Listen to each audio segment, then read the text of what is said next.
Assalamualaikum warahmatullahi wabarakatuh.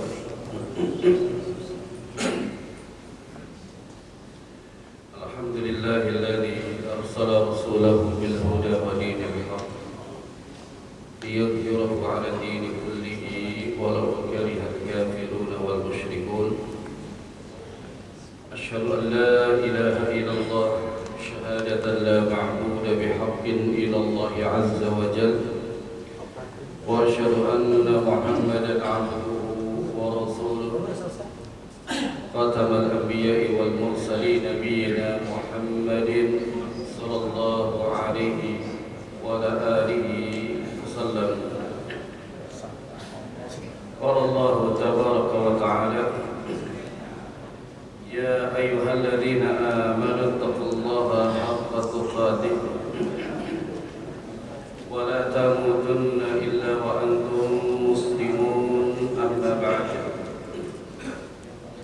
Jemaah sidang salat zuhur berjamaah yang dimuliakan Allah Subhanahu wa taala, marilah kita bersyukur kepada Allah tabaraka wa taala, bersyukur atas nikmat yang Allah Subhanahu wa taala senantiasa memberikan kepada kita, terutama dari nikmat Islam, nikmat iman, dan juga nikmat sehat wal afiyah. Alhamdulillah, di bulan Ramadan yang kita berada di dalamnya pada saat ini, kita masih diberikan kekuatan untuk bisa melaksanakan siang Ramadan di tahun ini. Akan tetapi ketahuilah jemaah sekalian yang dimuliakan Allah tabaraka wa taala, Ramadan belum usai. Masih ada beberapa hari ke depan. Di dalam bulan Ramadan yang sudah kita lewatkan, yang sudah kita jalani, dari Ramadan pertama sampai sekarang kita masuk kepada hari yang ke-22. Artinya kita sudah menjalankan Ramadan, berpuasa di dalamnya sudah 22 hari. Sebentar lagi Ramadan akan meninggalkan kita. Orang-orang yang beriman, orang yang cerdas, ketika dia mendapati di penghujung Ramadan, hendaknya dia bermuhasabah diri tentang amalan yang dia kerjakan selama di bulan Ramadan.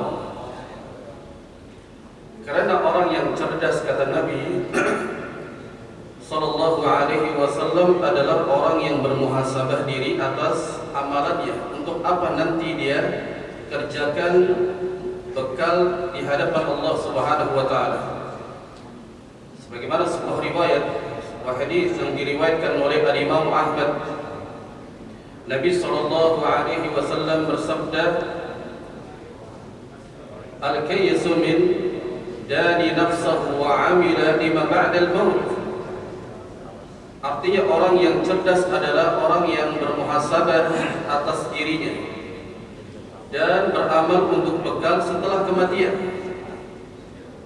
Jadi dari awal Ramadan sampai sekarang kita bermuhasabah diri. Apakah kita sudah banyak melakukan ketaatan kepada Allah dengan melaksanakan qiyam Ramadan, yakni salat tarawih, salat-salat sunnah yang lain, kemudian membaca Al-Qur'annya, bersedekahnya. Hendaknya kita bermuhasabah diri. Amalan apa yang sudah kita kerjakan di bulan Ramadan ini? Karena tidak ada yang tahu apakah di tahun depan kita akan berjumpa lagi dengan Ramadan. Tidak ada yang pasti kita akan berjumpa dengan Ramadan yang akan datang. Oleh karenanya, di akhir Ramadan ini, menjelang Ramadan ingin meninggalkan kita, maka hendaknya kita lebih giat, lebih semangat di dalam menjalankan ibadah di akhir Ramadan. Karena Nabi kita yang mulia sallallahu alaihi wasallam ketika di akhir Ramadan ini beliau mengencangkan sarungnya, sebagaimana pernyataan dari Aisyah radhiyallahu taala anha yang beliau berkata, kana Rasulullah sallallahu alaihi wasallam idza dakhala al-'ashr al-akhir min Ramadan shadda mi'zarahu wa ahya laylahu wa ayqadhahu ahlahu. Kata Aisyah radhiyallahu taala anha bahwa Nabi sallallahu alaihi wasallam ketika memasuki di 10 terakhir dari bulan Ramadan, yang dilakukan oleh beliau adalah mengencangkan sarungnya. Kata para ulama bahwa mengencangkan sarungnya adalah bersungguh-sungguh di dalam beribadah kepada Allah. Karena Nabi sallallahu alaihi wasallam yakni mengencangkan sarungnya, membangunkan keluarganya untuk bersungguh-sungguh untuk menghidupkan di antaranya malam-malam dari akhir bulan Ramadan, membangunkan keluarganya untuk beribadah kepada Allah Subhanahu wa taala. Paling tidak kesungguhan Nabi di akhir Ramadan itu dijelaskan oleh para ulama sebagaimana yang dijelaskan oleh Syekh Dr. Shalih Al-Fauzan dalam kitabnya Minhatul Alam. Beliau menjelaskan kesungguhan Nabi di akhir Ramadan ini ada dua alasan. Ada dua alasan. Yang pertama adalah 10 hari terakhir tersebut adalah penutup dari bulan Ramadan yang diberkahi. Ingat bahwa setiap amalan itu akan dinilai di akhirnya. Kalau ada orang yang memang di awal-awal Ramadan dia semangat, mungkin hanya di 10 pertama di bulan Ramadan luar biasa semangatnya di dalam beribadah, yakni di Ramadan ini. Namun ketika sudah masuk 10 yang kedua sudah mulai kendor, apalagi sudah masuk ke 10 yang terakhir yang ketiga. Maka ingatlah Nabi SAW. Ada dua alasan. Alasan yang pertama adalah bahwa amalan itu akan dinilai di akhir yang dia lakukan. Sebagaimana Rasulullah sabdakan dalam sebuah hadis yang diriwayatkan oleh Ibnu Hibban. Nabi SAW bersabda, innamal a'malu bil khawatim. Sesungguhnya penutup amalan seseorang itu yang akan dinilai oleh Allah Jalla wa'ala itu di akhirnya. Ketika di akhir Ramadan dia malah malas meninggalkan ibadah. Demi untuk apa? Meninggalkan ibadah demi untuk memuaskan hawa nafsunya. Biasanya kalau sudah 10 terakhir, kaum muslimin sudah disibukkan dengan perihal dunia. Sudah disibukkan dengan perihal dunia. Padahal disitulah di akhir-akhir Ramadan penentu amalan itu akan dinilai oleh Allah Jalla wa'ala. Makanya alasan Nabi SAW di 10 terakhir Ramadan beliau mengikat kencang sarungnya, bersungguh-sungguh di dalam ibadah, kemudian membangunkan keluarganya juga untuk ibadah, karena dia tahu di akhir Ramadan banyak manusia yang lalai dari beribadah kepada Allah, dan yang paling besar adalah apakah dia akan nanti berjumpa lagi dengan Ramadan pada tahun yang akan datang. Karena Ramadan adalah bulan yang istimewa bagi kaum muslimin dan muslimah. Setiap amalannya akan dilipat gandakan, dan bahkan sampai 700 kali lipat, dan bahkan tidak terhitung, tidak terbilang. Jika Allah menghendaki hambanya akan diberikan pahala dengan tanpa ada batasnya, maka akan diberikan oleh Allah Jalla wa'ala. Maka perhatikanlah, di awal-awal kita mulai malas, maka di akhir Ramadan berusaha untuk bangkit dan semangat di sisa Ramadan ini dengan kita bersungguh-sungguh ibadah, baik itu salat 5 waktu ditingkatkan, kemudian salat tarawihnya, salat-salat sunnahnya, sedekahnya, baca Al-Quran, berzikirnya, dan ibadah-ibadah yang lain yang dapat mengantarkan kita yakni mendapatkan ganjaran dari Allah Jalla wa'ala yang sangat besar. Kemudian yang kedua, alasan dari Nabi SAW bersungguh-sungguh di akhir Ramadan karena 10 hari tersebut diharapkan mendapatkan malam Lailatul Qadar. Mengharapkan kita malam Lailatul Qadar. Kerana satu malam tersebut kita dapatkan itu bagaikan 1000 bulan yang kita beribadah di dalamnya. Sebagaimana Nabi SAW telah memberikan peringatan kepada para sahabat untuk mencari malam Lailatul Qadar di 10 terakhir dari Ramadan. Beliau SAW sabdakan dalam sebuah hadis yang diriwayatkan Bukhari. Nabi SAW sabdakan, "Iltamisuha fil ashril awakhir min Ramadan Lailatul Qadar." Carilah, kata Nabi SAW, Lailatul Qadar tersebut pada 10 malam yang terakhir dari bulan Ramadan. Dari bulan Ramadan. Dan sebagaimana juga para sahabat, kalau kita melihat sejarah, di mana sejarah dua perang yang dilakukan di bulan Ramadan. Yang pertama ada perang Badar, yang kedua ada yakni Fathul Makkah, pembebasan dari kota Makkah. Maka di tahun 2 Hijriah sudah mulai disyariatkan ya untuk berpuasa Ramadan. Maka di kesibukan para sahabat berperang, berjihad, melawan musuh, para sahabat tidak gencar dan juga tetap melaksanakan puasa. Maka di sela-sela di malam harinya para sahabat ini mereka tidak diam kerana mungkin kelelahan, tapi kerana Nabi SAW telah menyampaikan bahwa ada satu malam yang sungguh luar biasa. Yang satu malam tersebut adalah malam yang dinanti-nantikan oleh kaum muslimin, yaitu malam Lailatul Qadar. Disebutkan dari sahabat Abdullah ibn Mas'ud radhiyallahu ta'ala, beliau mengatakan dalam kitabnya Tarikh yakni At-Tabari, yang dinukil bahwasanya beliau mengatakan, "Iltamisu Lailatul Qadari fi 19 laila min Ramadan fa innaha Lailatul Badri."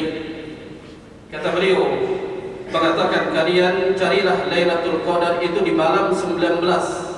Ini malam 19 telah selesai, sudah kita jalani. Kata Abdullah bin Mas'ud bahwa malam ke-19 di bulan Ramadan sesungguhnya malam itu adalah malam di mana perang Badar. Artinya adalah perang yang berkecamuk.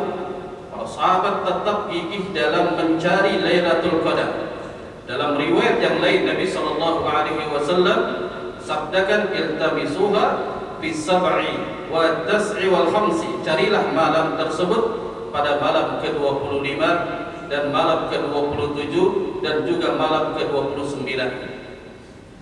Dalam riwayat lain yakni di malam ganjil. Riwayat lain disebutkan dari sahabat Abu Sa'id Al-Khudri radhiyallahu ta'ala. Beliau sallallahu alaihi wasallam bersabda, "Faltabisuha fil 'ashri awakhir waltabisuha fi kulli witr." Carilah dari Lailatul Qadar di 10 terakhir, carilah pada malam ganjilnya. Maka nanti malam kita masuk ke malam 23. Maka bersungguh-sungguhlah untuk kita mendapatkan Lailatul Qadar. Bersungguh-sungguhlah kita beribadah di dalamnya agar kita mendapatkan apa yang kita inginkan, beribadah seolah-olah kita beribadah 1000 bulan, yang mana Nabi SAW memberikan keutamaan ini bagi umatnya dan tidak pernah dimiliki oleh umat-umat sebelumnya. Maka semangatlah, Ramadan belum usai, masih ada beberapa hari ke depan, bahwasanya kita harus bangkit dan semangat, tinggalkan rasa lelah kita. Kalau kita melihat para sahabat, mereka berjuang, berjihad di jalan Allah, namun di malam harinya para sahabat tetap beribadah dalam mencari Lailatul Qadar. Berusaha untuk kita beribadah kepada Allah Subhanahu wa taala di malamnya. Karena Nabi SAW juga sampaikan bahwa ketika kita menghidupkan malam-malam dari 10 akhir dari Ramadan, maka kita akan mendapatkan keutamaan, dihapuskan dosa-dosanya yang telah lalu. Nabi SAW bersabda, "Man qama Lailatul Qadari imanan wa ihtisaban ghufira lahu ma taqaddama min dhanbihi. Barang siapa yang melaksanakan salat malam Lailatul Qadar, artinya dia menghidupkan malam tersebut dengan melaksanakan salat tarawih. Kemudian kalau dia sanggup lagi setelahnya dia membaca Al-Quran, berzikir, atau dia salat qiyamul lail, jika ada, ya, melaksanakannya dia bergabung. Namun ingat, di malam-malam tersebut ketika seorang sudah berusaha untuk melaksanakan ibadah penuh dengan iman, mengharapkan ganjaran dari Allah, maka keutamaannya Allah akan menghapuskan dosa-dosanya yang telah lalu. Jika tidak sanggup, jemaah sekalian, mungkin kita orang yang kerja sudah lelah pulang kerja, kemudian tidak sanggup untuk melaksanakan sholat tarawih. Namun para ulama memberikan solusinya agar kita bisa menghidupkan dari malam-malam tersebut, dari malam Lailatul Qadar, dengan menghadiri salat Isya dan subuh secara berjamaah. Ini yang harus dijaga. Kenapa Nabi SAW perintahkan untuk menjaga dua salat ini? Karena di zaman Nabi SAW menandakan bahwa siapa yang tidak salat berjamaah di waktu subuh dan Isya, maka dialah orang yang terjangkit dari sifat munafik. Karena dua waktu itu adalah waktu yang berat bagi orang-orang munafik. Yang pertama adalah waktu Isya, karena di zaman Nabi waktu itu adalah waktu sudah mulai dingin dan juga gelap gulita dan malas orang-orang untuk keluar melaksanakan sholat berjamaah. Itu orang-orang munafik. Yang kedua adalah sholat subuh. Ini berat bagi kita kaum muslimin, agar kita memperhatikan dua sholat ini. Kalau kita tidak sanggup menghidupkan malam-malam Lailatul Qadar dengan melaksanakan qiyamul lail, sholat tarawih, maka jagalah dua sholat ini. Sebagaimana yang dinukil oleh Al-Imam Malik di dalam kitabnya Al-Muwatta, disebutkan riwayat dari Ibnu Musayyib menyatakan, man syahida Lailatul Qadari yakni fi jama'atin faqad akhadha bihadhihi minha. Siapa yang menghadiri salat berjamaah pada malam Lailatul Qadar, maka dia telah mendapatkan, mengambil bagiannya dari menghidupkan malam Lailatul Qadar tersebut. Pernyataan tersebut semakna, sejalan dengan hadis Nabi SAW dalam riwayat Muslim dari jalan sahabat Utsman bin Affan radhiyallahu ta'ala anhu.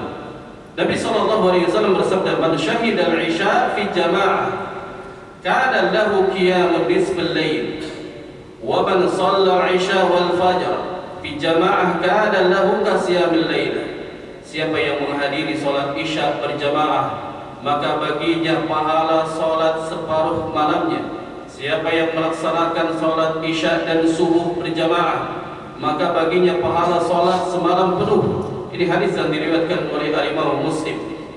Jadi kalau kita tidak sanggup karena mungkin kita lelah setelah bekerja, tidak melaksanakan salat tarawih, maka jangan tinggalkan salat Isya dan subuh berjamaah. Karena itu adalah salah satu menghidupkan malam-malam dari malam kemuliaan. Bagaimana dengan menghidupkan malam-malam tersebut dengan i'tikaf? Ya, kita katakan itu adalah sunnah. Karena Nabi SAW setelah berperang Badar selesai, kemudian kembali ke Madinah, maka Nabi SAW ketika mencari malam Lailatul Qadar dengan i'tikaf. Tapi ingatlah bahwa malam itu akan datang kepada kita bukan hanya diberikan kepada orang-orang yang i'tikaf di masjid saja. Jangan salah pemahaman bahwa malam tersebut akan turun dimanapun kita berada. Kalau kita tidak bisa i'tikaf di masjid dan kita masih berada di kantor, kita masih berada di rumah, selama malam tersebut dia mengisinya, menghidupkan dengan ibadah. Misalkan menghidupkannya dengan dia membaca Al-Quran, berzikir di kantor, di rumah, dia tidak di masjid. Namun ketika malam Lailatul Qadar itu datang, maka dia telah mendapatkannya karena dia telah menghidupkan malam-malam tersebut dengan ibadah. Kenapa dikaitkan bahwa mencari malam Lailatul Qadar itu di masjid? Karena di masjid orang lebih fokus untuk taqarrub, mendekatkan diri kepada Allah Subhanahu wa taala. Makanya Nabi sallallahu alaihi wasallam berdiam diri di masjid dalam beribadah kepada Allah. Berbeda dengan kita misalkan mencari malam Lailatul Qadar itu di rumah, tidak fokus karena ada istri dan ada anak. Tidak fokus ya kita beribadah kepada Allah. Kalau kita sanggup untuk menyisihkan waktu untuk iktikaf, masuk ke masjid walaupun cuma 1 jam 2 jam, niatkan dengan kita iktikaf berdiam diri di dalam masjid, kemudian kita beribadah di dalamnya, maka ketika malam itu turun, kita telah menghidupkan malam tersebut dan kita telah mendapatkannya. Tidak mesti dia harus berdiam diri kemudian sampai dia waktu subuh, karena kita memiliki kesibukan, karena kita memiliki hajat yang lain. Akan tetapi kita berusaha semangat untuk menghidupkan malam-malam Lailatul Qadar dengan kemampuan kita. Tetaplah semangat jamaah sekalian, bahwa Ramadan belum usai, masih ada beberapa hari ke depan. Maka semangatlah, jangan sampai kita kendor. Jamaah sekalian, yang terakhir amalan-amalan yang perlu kita laksanakan, kita lakukan di malam-malam Lailatul Qadar adalah dengan mengamalkan doa. Yang mana doa malam Lailatul Qadar, Aisyah radhiyallahu taala anha ketika berkata kepada Nabi sallallahu alaihi wasallam, "Ya Rasulullah, jika ada satu hari itu yang aku tahu bahwa itu adalah malam Lailatul Qadar." Artinya ketika di malam 10 terakhir dari bulan Ramadan, dia harus banyak membaca doa yang diajarkan Nabi. Di antara doanya yang diajarkan Nabi kepada Aisyah, Allahumma innaka afuwun tuhibbul afwa fa'fu anni. Ini doa yang terus dibaca. Di setiap malamnya kita membaca Allahumma innaka afuwun tuhibbul afwa fa'fu anni. Terus diulang-ulang. Yang artinya adalah, ya Allah, Engkau lah Maha memberikan maaf dan Engkau suka memberikan maaf, maka hapuskanlah kesalahannya, maafkanlah dari dosa-dosaku. Maka ini adalah pengampunan yang sangat besar yang diharapkan ketika kita memohon ampunan kepada Allah Subhanahu wa taala di malam-malam kemuliaan. Ingatlah bahwa amalan seseorang itu akan dinilai di akhirnya. Maka sampai akhir Ramadan kita terus semangat diisi dengan beribadah kepada Allah Subhanahu wa taala. Semoga Allah Subhanahu wa taala memberikan kita kekuatan dalam melaksanakan ibadah di akhir-akhir Ramadan ini. Allah Subhanahu wa taala memberikan kita yakni penuh semangat keimanan agar kita mendongkrak daripada rasa malas kita. Tinggalkan rasa malas kita, tinggalkan dari hal-hal yang menyibukkan diri kita dengan dunia. Berusaha untuk kita bangkit dan beribadah kepada Allah Subhanahu wa taala. Semoga apa yang saya sampaikan ini bermanfaat untuk diri pribadi dan juga kepada umumnya kaum muslimin jemaah sekalian yang dimuliakan Allah Subhanahu wa taala. Kita berdoa kepada Allah Jalla wa Ala. Tidak ada yang dapat yakni mengiring, melangkahkan kaki kita untuk ibadah kepada Allah, menggerakkan badan kita untuk ibadah kepada Allah, melainkan Allah Subhanahu wa taala. Mintalah kepada Allah agar kita tetap diberikan hidayah untuk tetap melaksanakan ibadah sampai kita diwafatkan. Aku qouli hadza wa astaghfirullah li wa lakum. Ini saja yang saya sampaikan. Kita akhiri dengan doa kafaratul majlis. Subhanallahi wa bihamdik, asyhadu an la ilaha illa anta, astaghfiruka wa atubu ilaik. Wassalamu alaikum warahmatullahi wabarakatuh.